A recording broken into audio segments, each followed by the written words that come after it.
একটা ধনী লোক ছিল। তার না ছিল বউ, না ছেলে মেয়ে। একটা রাতে সে তার সব চাকর-বাকরদের খাবারের দাওয়াত দিল। খাওয়া শেষ হলে প্রত্যেকের সামনে রাখল দুটো জিনিস, একটা কোরআনের বই আর একটা টাকায় ভরা থলে। বলল, নাও, যেটা তোমার মন চায় সেটা বেছে নাও। প্রথমে এলো দারোয়ান। ধনী লোক জিজ্ঞেস করল, কোনটা নিবি?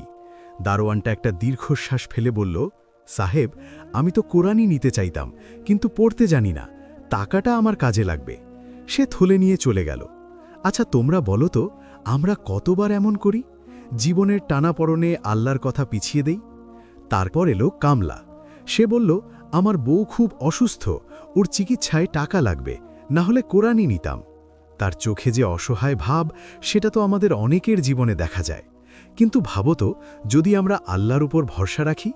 কোরআনে বলা আছে, সূরা আত-তালাকের ২-৩ নম্বর আয়াতে, যে আল্লাহকে ভয় করে তিনি তার জন্য বের করে দেন উদ্ধারের রাস্তা, আর রিজিক দেন এমন জায়গা থেকে যা সে ভাবতেও পারেনি।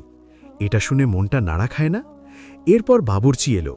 সে বলল, কুরআন পড়তে ভালো লাগে, কিন্তু সময় কোথায়, সারা দিন ব্যস্ত।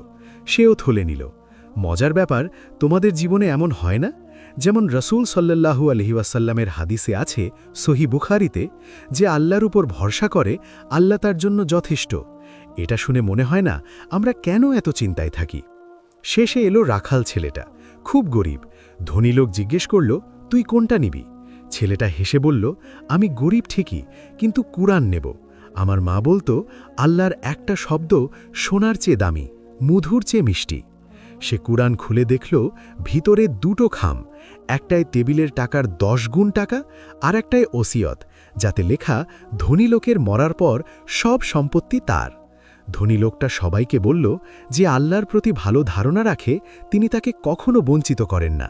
আরে বন্ধুরা, এই গল্পটা আমাদের শেখায়, জীবনের ঝড়ে আল্লাহকে ধরে রাখলে তিনি অপ্রত্যাশিত উপহার দেন। আজ থেকে চেষ্টা করে দেখো, জীবনটা কত সুন্দর লাগবে। আল্লাহ আমাদের সবাইকে সঠিক পথ দেখান।